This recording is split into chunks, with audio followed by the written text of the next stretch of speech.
À la une ce soir, coup d'envoi du brevet. Aujourd'hui, les élèves des 43 collèges publics de Lille ont planché sur les épreuves de mathématiques et de sciences. Il s'agit de la première session organisée avec la formule de la réforme des collèges. L'ARS présente son bilan de la gestion de l'épidémie du Zika, un moyen de faire le point avec tous les acteurs de la santé sur les dispositifs qui ont fonctionné ou pas. Une cellule de veille est toujours en place chez nous pour le suivi des femmes enceintes. Une plaque en mémoire des dissidents dévoilée ce matin au camp de Balata à Fort-de-France.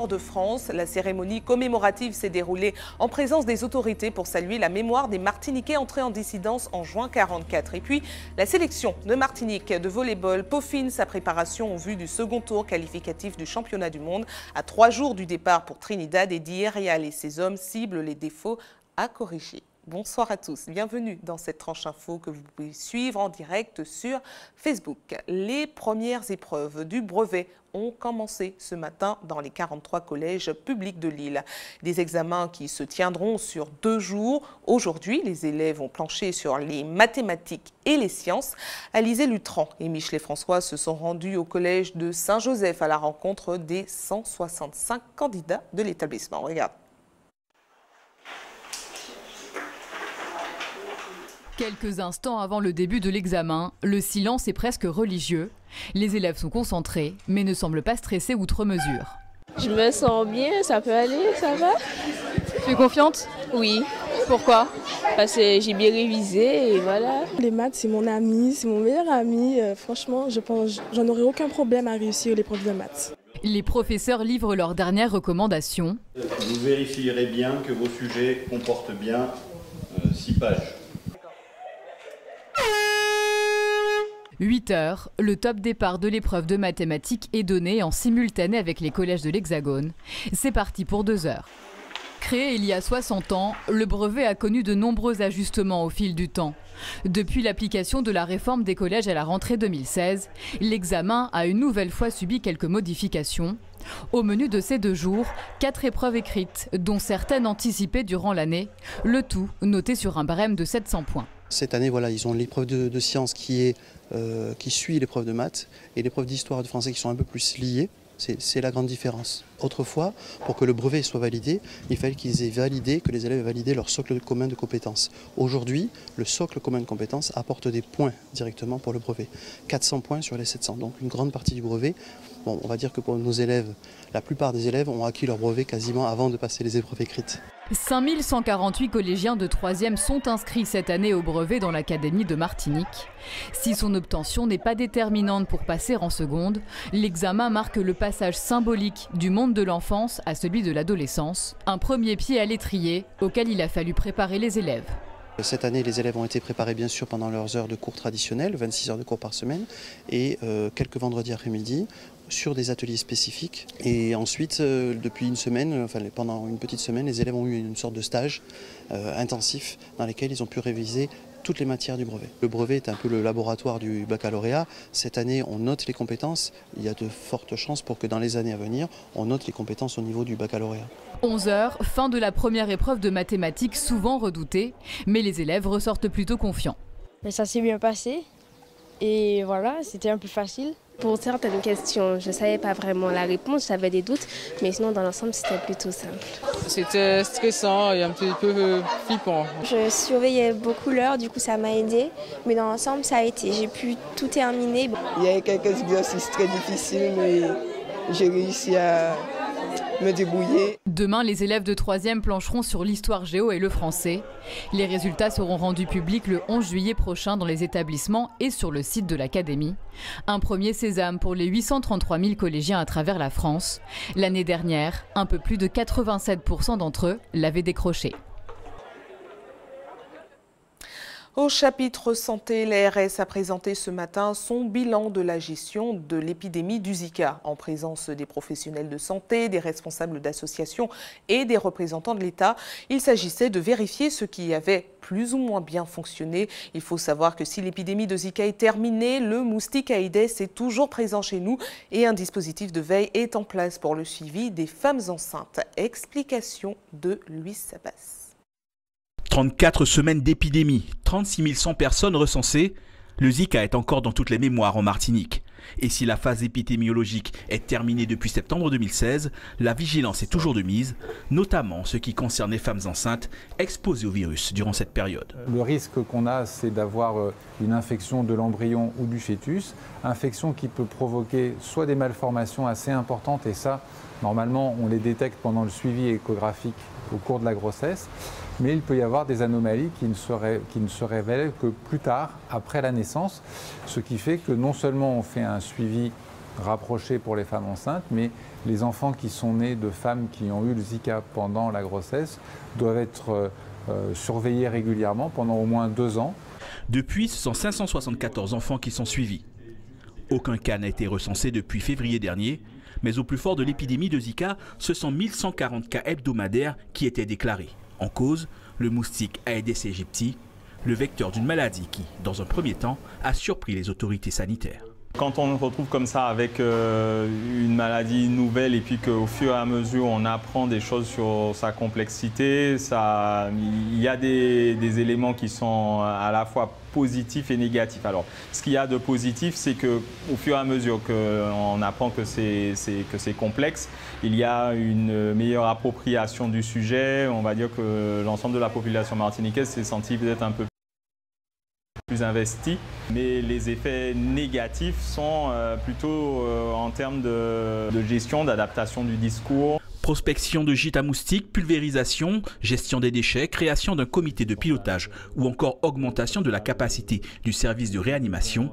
Le Zika a demandé une gestion spécifique des autorités qui aurait plutôt bien fonctionné. Ce que l'on a vu sur cette épidémie-là, c'est que la collaboration entre les différents partenaires a été particulièrement efficace sous l'autorité du préfet.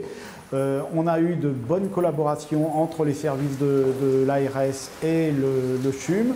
Donc il y a eu pas mal de choses qui ont bien marché et qui vont être validées pour les futures épidémies. Zika, dengue ou chikungunya, impossible de savoir quel sera, ni quand sera le prochain épisode épidémiologique. Les autorités sanitaires comptent sur cette trêve pour mettre en place de nouveaux dispositifs et outils. Ils doivent permettre une meilleure coopération entre les communes et les établissements publics intercommunaux pour plus d'efficacité dans la lutte contre la future épidémie. Une plaque en mémoire des dissidents a été dévoilée ce matin au camp de Balata, Fort-de-France. Une cérémonie commémorative qui s'est déroulée en présence des autorités pour saluer la mémoire des militaires martiniquais de ce camp. Un hommage aux premiers hommes qui sont entrés en dissidence en juin 1944 par un acte de mutinerie afin de rejoindre par milliers les forces françaises libres via Sainte-Lucie, la Dominique ou encore la Barbade il y a 74 années. Voyez les précisions du chargé du protocole des manifestations patriotiques et militaires de Martinique qui s'exprime face à la caméra de Luis Sabas. C'est une grande histoire, parce que de là est partie la dissidence, de là est parti les engagements très forts. Il y a eu un fort engagement de la part des Martiniquais à l'issue de cette mutinerie, et là aussi est venue la dissidence. En Martinique, on avait une récession par l'amiral Robert et le commandant Tourté, le 23 juin 1943, a engagé une mutinerie pour qu'il puisse à partir défendre la France avec nos compatriotes, avec nos aînés. De ce fait, il a réussi sa mutinerie, ils sont partis et ils ont gagné la guerre, cette deuxième guerre mondiale, en participant très vivement à toutes les batailles qu'il fallait. Et il faut savoir que l'approche de Royan a été leur plus grande bataille. Nous vous en parlions hier soir, le forum Déclic a ouvert ses portes aujourd'hui au stade Pierre-Aliquer. Un rendez-vous fixé par le CLAGE pour la 15e année consécutive à l'attention des jeunes de moins de 30 ans en recherche de logement. Le forum propose aux visiteurs de bénéficier de conseils de plusieurs professionnels du secteur en un seul lieu. En nouveauté cette année, des speed dating entre les particuliers, les propriétaires et les bailleurs sociaux. Voyez les précisions recueillies par Alizé Lutran et Michelet François. Je suis à la recherche d'un logement. En fait, comme j'ai l'intention d'avoir un nouveau contrat, Donc je cherche un logement par rapport à mon lieu de travail, quoi, tout simplement. J'habite à Sainte-Anne et je souhaiterais avoir un logement plus proche de mon établissement scolaire. Pour les propriétaires, c'est sûr que c'est un lieu unique où justement on peut proposer des choses et qu'ils soient des choses correctes, hein, pour un public aussi diversifié que possible. Donc ce système devrait se développer. Il y a même, ça se fait pour les formations, ça se fait pourquoi pas pour les logements. Pour nous, ça nous fait sortir des chantiers battus, puisque normalement nous les recevons en agence en vue d'une instruction de dossier en commission d'attribution. Donc là, c'est rencontrer, c'est aller vers le public, ce qui ne nous arrive pas très souvent. C'est plutôt eux qui viennent vers nous. Audrey Pulvar, journaliste, polémiste et maintenant présidente d'une organisation non gouvernementale. Un virage dans la carrière de la Martiniquaise qui a longtemps travaillé sur notre antenne, plutôt surprenant. Elle succède à Nicolas Hulot qui a dû démissionner pour occuper pleinement ses fonctions de ministre de la Transition énergétique. Éric Dupuis a recueilli les premières impressions d'Audrey Pulvar. Regarde. L'engagement d'Audrey Pulvar prend une nouvelle forme. À 45 ans, la fille d'un des fondateurs du MIM prend la place de Nicolas Hulot, démissionnaire de son poste de président de la fondation éponyme depuis qu'il est entré au gouvernement. Pour la Martiniquaise, c'est une position plus politique forcément. C'est de la politique au sens non partisan. Quand on voit les propositions que fait la Fondation depuis presque 30 ans, ce sont des propositions qui peuvent paraître extrêmement politiques parce qu'elles le sont, mais au sens de l'engagement citoyen, au sens de la transformation de la société, pas au sens partisan.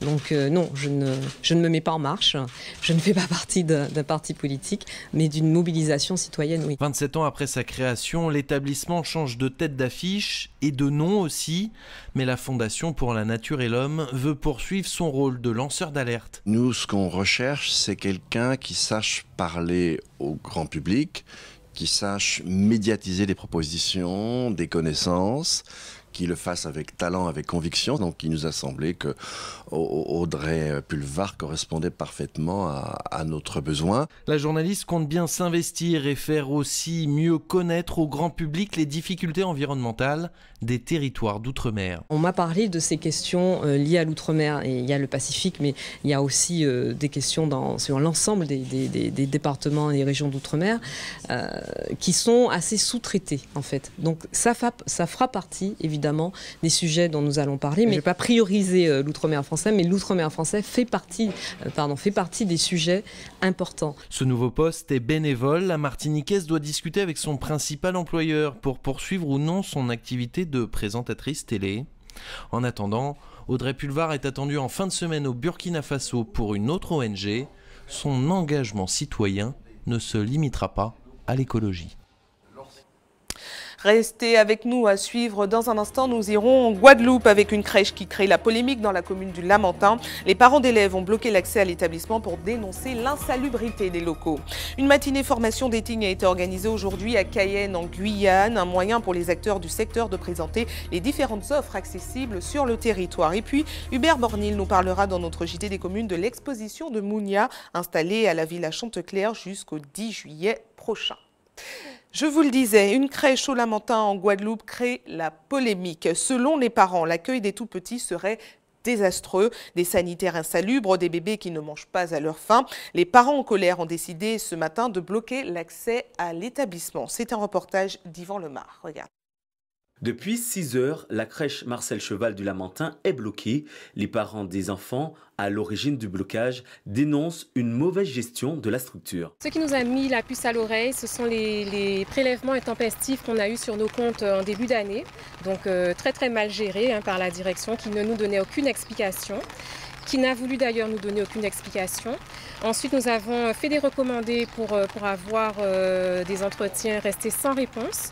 Nous avons constaté que les enfants ne mangeaient pas à leur faim, donc que les repas étaient rationnés, donc que les activités étaient annulées les unes après les autres, que le matériel d'éveil des enfants en panne ne fonctionnait pas ou bien n'était pas renouvelé, donc que les tatis se retrouvaient complètement démunis pour éveiller les enfants. Donc elles n'ont aucun moyen matériel d'éveiller les enfants malgré plusieurs demandes auprès de la direction.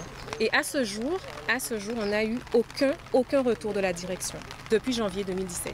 Selon les manifestants, la direction aurait tenté de lever le barrage ce matin sans succès. Le blocage, c'était le point culminant de notre mouvement, parce que depuis janvier, quand même, on fait des démarches amiables pour rencontrer. On est allé à la mairie, donc on a informé le maire qui prête les locaux à la structure, donc qui est une association qui reçoit des aides publiques. Donc le maire s'est proposé d'être médiateur, mais à ce jour, on n'a eu personne en face de nous pour assister à la médiation. Donc on attend. Et là, on est décidé, on ne va pas bouger tant que le directeur de la structure ne viendra pas nous répondre à nos questions. Pour le moment, la direction refuse de s'exprimer. Selon les parents, le gestionnaire de la structure aurait prévu de les recevoir le 4 juillet. En attendant la confirmation écrite de ce rendez-vous, la crèche restera bloquée. Une matinée pour trouver sa formation, c'est ce que proposait la ville de Cayenne ce matin. La mission locale Pôle emploi, le plan local d'insertion ou encore le RSMA se sont réunis pour répondre directement aux demandes. Une action pour faire face à un constat, celui du manque d'informations globales sur les différentes possibilités existantes sur le territoire. C'est un reportage de Jonathan Lariot. La recherche de formation est un sujet qui touche une grande partie de la population guyanaise, avec plus de la moitié des habitants dans la tranche d'âge de 18 à 25 ans. Ici, dans ce job dating, les différentes structures d'aide à la formation et à l'emploi tentent de lutter contre leur plus gros problème, le manque d'information. Ce serait important qu'il y en ait de plus en plus, mais pas seulement sur l'île de Cayenne, plus aussi vers l'est, vers l'ouest, ce qui permettra aux jeunes de savoir quels sont les différents organismes qui peuvent proposer telle formation. Nous avons un manque de communication de certaines personnes du territoire qui ne savent pas quelles sont vraiment nos missions. Les jeunes sortis du système scolaire ne font pas spécialement des démarches qu'il faut, donc il est important que ces différentes expositions soient faites afin de leur donner des informations un peu plus concrètes. Depuis ce matin, une centaine de personnes en recherche de formation ont défilé sous le regard les conseils prodigués des conseillers. Ce contact avec les personnes en pleine recherche d'orientation permet aux structures de passer outre leurs limites, d'une recherche classique via des rendez-vous ou de simples plaquettes d'information. On sort du cadre habituel, donc on est là plus avec des partenaires à côté qu'on a peut-être l'occasion d'avoir au téléphone. Là, on peut les voir, donc on n'a pas trop le temps de pouvoir en discuter, mais d'être un petit peu, de changer de cadre et de rencontrer les demandeurs d'emploi dans d'autres conditions. Voilà. Ils voient qu'à ce moment, on vient vers eux et donc eux, ils apprécient énormément. Si les questions que se posent les demandeurs trouvent plus facilement leurs réponses, trouver la voie à suivre pour chacun est un travail de longue haleine. De retour en Martinique avec la scène nationale Tropicatrium qui a présenté son bilan ce matin après 2 ans et demi sous la gestion de Hassan Kouyaté. Les chiffres sont très satisfaisants pour les dirigeants avec près de 153 000 spectateurs depuis 2014, dont 67 000 rien que pour la saison en cours. La direction rappelle que 70% des productions de la programmation comprise entre 2015 et 2016 sont martiniquaises. Voyez les précisions recueillies par Guy Raphaël René. Nous avons présenté un bilan de temps. Premièrement, le bilan de la saison et deuxièmement, le bilan du temps de la mandature de Hassan Kassi Kouyaté, directeur de la scène nationale. Au vu du PowerPoint et de cette rencontre et de cette discussion, nous ne pouvons que constater vraiment l'amélioration déjà de la fréquentation du public, la qualité de la programmation, tant au niveau des artistes locaux que des artistes invités. La qualité du travail au niveau des expositions. Tout ceci, toute cette fréquentation, toute cette qualité de travail, tout cet abondement, comment dirais-je, cette fréquentation qui nous permet de porter un regard satisfaisant sur Tropicatrium. Nous, à Tropicatrium, nous ne pouvons pas être comptables du malaise ou du mal-être des artistes s'il y en a. Je ne doute même pas qu'il y en ait. Moi, je suis là, ça fait à peine 2 ans et demi, donc je ne peux pas être comptable de ce mal-être-là. Donc ça, c'est la première chose que je vais dire. Je ne suis pas responsable des politiques culturelles et artistiques du territoire. Je ne dirige qu'une structure parmi tant d'autres. Et sur une scène nationale, si vous avez 70% d'une population qui travaille sur cette scène nationale, qui ont bénéficié de cette scène nationale, moi, en tout cas, j'estime que on travaille pour ce territoire. L'épisode Hervé Deluge a été l'un des points noirs de cette 2 ans et demi de mandature. Vous parlez de M. Deluge. Moi, je ne parlerai pas après la justice. La justice a fait son travail. Je ne dirai plus rien là-dessus. Culture, toujours avec la 46e édition du Festival de Fort-de-France qui va commencer ce week-end. Un grand rendez-vous présenté ce matin sur des airs de musique traditionnelle pour donner le ton avec le groupe Falfret qui ouvrira le bal ce samedi. Au programme dans la ville capitale, des manifestations culturelles jusqu'au 23 juillet prochain. Concerts, théâtres, expositions, opéras. De nombreux rendez-vous proposés dans la programmation seront gratuits. Voyez les précisions recueillies par Anaïs Gall.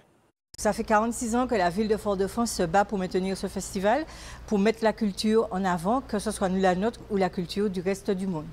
Donc ce festival, il est comme d'habitude, c'est un festival pluridisciplinaire. Donc nous avons de la musique, du théâtre, de la danse, nous avons des expositions, nous avons des masterclass et nous avons aussi des spectacles du cirque, par exemple, comme le spectacle du cirque qui vient du Vietnam, que nous aurons les 12, 13 et 14 à la Triomphe. Nous avons l'Opéra de Verdure, qui est vraiment un spectacle le 8 juillet, qui aura lieu dans le parc culturel Aimé Césaire. Ce sont des artistes lyriques d'origine antillaise. Nous avons aussi la Jazz Night. Là, c'est une animation, un spectacle récurrent. Ça fait plusieurs années qu'on pratique ce spectacle. Donc, il est aussi dans le parc avec des moments culinaires autour de la cuisine du monde des Martiniquaises, de la musique et du jazz, donc avec des grands artistes. Et nous avons des spectacles comme d'artistes martiniquais, comme Swing Guitar, avec des voix martiniquaises. Et nous avons aussi un spectacle de Bélia. Nous avons Falfret qui fête ses 41 ans et qui fait l'ouverture du festival. Et nous avons du théâtre. Vivez Sainte-Lucie à la nage avec Jacques Sicot et Caraïbes Swim. C'est le nom de l'opération programmée en juillet prochain. Jacques Sicot projette de faire le tour de Sainte-Lucie à la nage. Il va nous parler tout de suite de son projet puisqu'il est notre invité. Bonsoir à vous. Bonsoir. Merci d'avoir accepté notre invitation. Alors, vous avez déjà fait la traversée Martinique-Sainte-Lucie, Martinique-Guadeloupe. Vous innovez cette fois-ci avec le tour de Sainte-Lucie. Alors, on a du mal à se rendre compte. Qu'est-ce qui est plus difficile, la traversée Martinique-Sainte-Lucie ou le tour de Sainte-Lucie? Martinique-Sainte-Lucie, parce qu'il y a beaucoup de courants à Sainte-Lucie. J'ai fait quand même le tour de la Martinique en 11 étapes. Bon, j'étais un peu plus jeune. Maintenant, ça fait, quand j'ai fait Martinique-Sainte-Lucie, j'avais promis aux Sainte-Luciens de faire quelque chose à Sainte-Lucie pour eux. Oui, alors comment on aborde un tour comme ça à la nage? Comment ça se prépare? Ça se prépare d'abord mentalement, parce que ça fait déjà un an mentalement, je l'ai déjà préparé. Quoique je vous dis, ça fait quand même 30 ans que je devais le faire. Ça fait un an que je l'ai préparé. Puis quand je me suis décidé, puisque je vais régulièrement à Sainte-Lucie, quand je me suis décidé, j'ai fait savoir que bon, du 3 juillet au 16 juillet, j'allais faire ce tour. Donc je l'ai préparé, j'ai mis quoi 6 mois d'entraînement. Donc on fait des repérages, c'est ça? Non, j'ai juste été pour rencontrer les Sainte-Luciens. Et puis le responsable de sport, le ministre de sport, avec des clubs de natation, des pêcheurs, tout ça pour mettre ça en place. Et comment les autorités sainte-luciennes accueillent-elles ce défi? Ils sont friands de ce genre de défi. Et puis donc, ils savent déjà ce que j'avais fait au départ. Quand on leur a annoncé que Jacques Sicot venait faire quelque chose, tout le monde était preneur du projet. Vous ne serez pas seul à accomplir ce défi. Il y aura également l'une de vos élèves. Expliquez-nous. Oui, donc une de mes élèves, Luria Gilbert, que j'ai eu depuis l'âge de 7 ans, qui nageait. Maintenant, elle a 18 ans. Quand elle a su que j'allais faire le tour de Sainte-Lucie, elle m'a dit, bon, Jacques, si je peux, je lui ai dit, eh ben oui, puisque bon, c'est elle qui est demandeur, je force personne, c'est mon défi, je force personne à le faire. Et puis il y a une autre dame, Cathy Chespin, qui est arrivée aujourd'hui. C'est une amie de la métropole qui on se trouve au championnat d'Europe, championnat du monde, championnat de France. Elle a vu ça sur Internet, elle m'a dit, bon Jacques, je viens faire ça avec toi. Je dis, non, mais tu seras la bienvenue. Et puis donc on sera à toi à danser ça. Mais ce qui me fait le plus plaisir, c'est de voir que quand même il y a 2 femmes qui se sont mis à le faire jouer pensé, quand je faisais tout ça, que c'est un garçon qui m'aurait proposé. Tant mieux alors. Non. Alors, ma question va peut-être vous paraître naïve, mais est-ce que vous n'avez pas peur des poissons, des requins que vous pourriez croiser sur votre route quand vous nagez comme ça dans les grandes eaux? Il suffit de ne pas y penser, parce que je me souviens, mon père me disait toujours, les requins, il ne faudra pas avoir peur des requins. Bon, je nage parce que j'ai à la nage, vous êtes confronté. Oui, mais j'ai plus peur là, quand on est dans la rue ou machin, que dans la mer. Dans la mer, je suis dans mon élément. Bon, il y a des gens autour de moi quand même. Il y a tout un staff médical. J'aurai au moins une dizaine de bateaux autour de moi, des gens qui font quand même attention à la sécurité. Et on entend souvent des sportifs qui se lancent dans des paris qui peuvent sembler fous à certains. Comment votre famille, vous, réagit à ce défi? Est-ce qu'elle vous soutient pleinement? Est-ce qu'elle a peur? Ah, la famille, elle ne suit pas trop, c'est ça? Excusez-moi. Comment? Je dis excusez-moi. Non, oui. Mais bon, il n'y a pas que la famille, tout le monde, tous mes amis. On n'arrête pas de me dire, bon, pourquoi tu fais ça? J'ai mon frère ce matin, il m'a dit, j'espère que ça sera la dernière. Je ne sais rien, moi. Et vous avez envie de continuer? J'ai envie de continuer. Bon, ben, c'est l'essentiel alors. Voilà, dès qu'on a... Parce que quand on est accro de quelque chose, ça, depuis mon tout jeune âge, je suis dedans. Donc, j'aime ça, je fais. Je vais jusqu'au bout. Il y a des gens qui aiment la danse, d'autres qui aiment fumer, d'autres qui aiment boire. Moi, c'est la nage, c'est mon sport, c'est ma passion. Très bien. Et c'est dans ça que je travaille, donc automatiquement, je suis attiré par l'eau. Quand j'entraîne des gamins, je les vois nager, ça me donne envie encore d'y aller. Donc vous souhaitez être plus soutenu. C'est ce qu'on vous souhaite ce soir. Voilà. Et puis bonne chance, bon courage dans votre défi. Je vous remercie, mais en tout cas, pour moi, c'est déjà bouclé. Très bien. C'est fait. Alors, est-ce qu'on pourra vous suivre? Comment faire pour suivre votre parcours? Je pense que sur Internet, et puis il y aura des liaisons entre Sainte-Lucie, Martinique, on va envoyer les résultats. Il y a des gens qui sont, moi je suis là pour nager, ils sont là pour faire la communication, faire passer les trucs, quoi. Très bien. Bon, on espère qu'il y aura un maximum de personnes qui seront là pour vous encourager dans votre passion. Espérons, mais qu'il n'y en ait pas. Je sais qu'il y aura beaucoup de Saint-Luciens déjà, parce qu'ils attendent ça. Donc vous la vivez pleinement, c'est tant mieux. Voilà. Merci à vous d'avoir répondu à nos questions et puis bonne chance surtout. Merci bien. Place au sport, enfin on continue d'ailleurs avec le sport, avec la sélection de Martinique de volley-ball qui peaufine sa préparation en vue du second tour qualificatif du championnat du monde. À 3 jours du départ pour Trinidad, Eddie Herrial et ses hommes ciblent les défauts à corriger pour gagner. C'est un reportage de José Lecherti. Joue beaucoup plus rapidement, c'est-à-dire au moment où la rentre en la main, vous avez qu'à sauter. Allez. L'enseignement, c'est l'art de la répétition. Chaque mouvement est scruté à la loupe. L'objectif est d'atteindre le geste parfait. Face au niveau de jeu proposé par ses futurs adversaires caribéens, il n'y a pas de place à l'à peu près. La Caraïbe, c'est dur. C'est dur. Ce sont des pays qui sont habitués à ce type de compétition-là. Trinidad a déjà accédé au 3e tour, déjà il y a 3 ans. Donc c'est vrai que c'est un pays qui a l'habitude de faire ce type de compétition. Maintenant, c'est très bien qu'on a notre carte à jouer.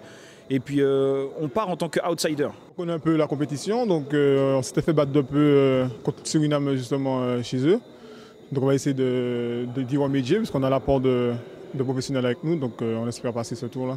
On a vu des vidéos sur YouTube, donc si on les voit, donc ils nous ont vus aussi parce que nos vidéos aussi tournent sur YouTube par rapport à la première phase. Donc on les connaît très bien, ils nous connaissent aussi, donc ça sera de bonne guerre. Une guerre qui risque d'être passionnante puisque lors de ces entraînements, l'accent est porté sur la relation passeur-attaquant. Un peu à l'opposé avec ce qui se fait en France et en Europe où les forces sont axées sur le service et la réception. Dans la Caraïbe, il y a un gros volume sur le physique et donc ils se débrouillent vraiment bien sur tout ce qui est les zones d'attaque, le secteur de la défense. Donc on a essayé cette année de mettre un petit peu l'accès, de mettre le point, de mettre le doigt sur cette zone, le bloc, la défense, le travail donc collectif, donc défendre ensemble pour essayer de lutter cette année dans ce domaine physique. Dès mardi 4 juillet, les chances sérieuses commencent avec la première confrontation face au Suriname. Le 5 juillet, la Martinique jouera face à Curaçao et le 6 face à Trinidad and Tobago. Les matchs de classement auront lieu les 7 et 8 juillet et le 9, la grande finale. 2 mots de cyclisme. En bref, nos coureurs préparent activement le Tour de Martinique qui commencera dans un peu plus d'une semaine. 4 formations sont actuellement au 41e Tour de Marie-Galante. Aujourd'hui, si la deuxième étape longue de 135 km a été remportée par Kenny Jean-Jacques du CCD, la bonne opération du jour a été réalisée par Michael Laurent. Le sociétaire de l'entente Madilina Bikers UCS a terminé 2e et il récupère le maillot jaune. Et c'est le moment du coup de projecteur sur ce qui se passe dans vos quartiers. C'est notre JT des communes.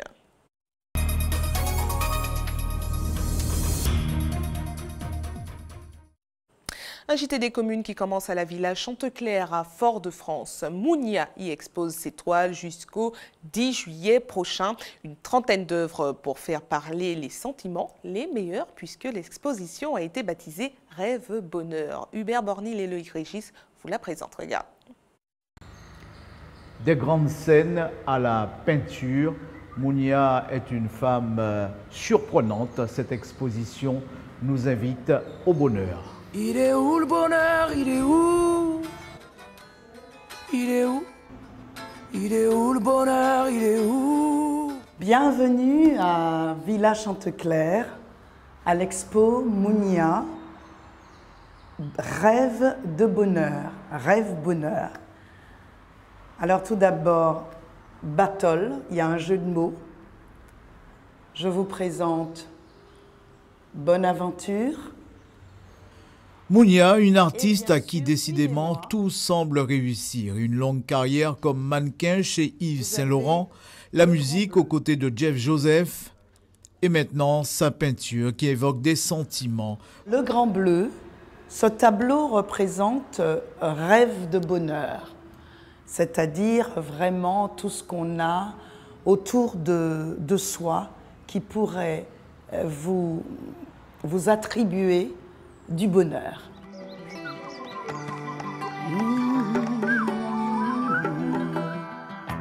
Aïe la vie, aïe l'amour, aïe espoir. Un hymne au bonheur, comme elle se plaît à le dire. Je traduis sur mes toiles le bonheur par cette façon stricte et abordable en même temps, par les couleurs, par ces lumières. Difficile de rester insensible face à ces belles œuvres. Et que dire de ces magnifiques structures en bois représentant le service AT de Mounia. Si c'est pour deux, parce qu'en général c'est pour deux, ce genre de plateau. Et voilà, et c'est servi ainsi. Voilà.